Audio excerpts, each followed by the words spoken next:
அடுத்து என்ன நடந்தது என்று சொல்லி நாம் பார்த்தோம் என்றால், பிலாத்துவினிடத்தில் போய் ஒரு காரியத்தை சொல்றாங்க.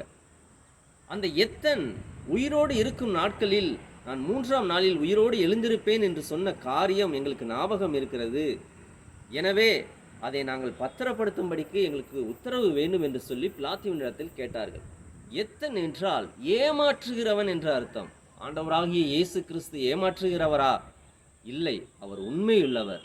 அவரைப் போல உண்மையுள்ளவர்கள் இந்த பூமியில் யாருமே இல்லை.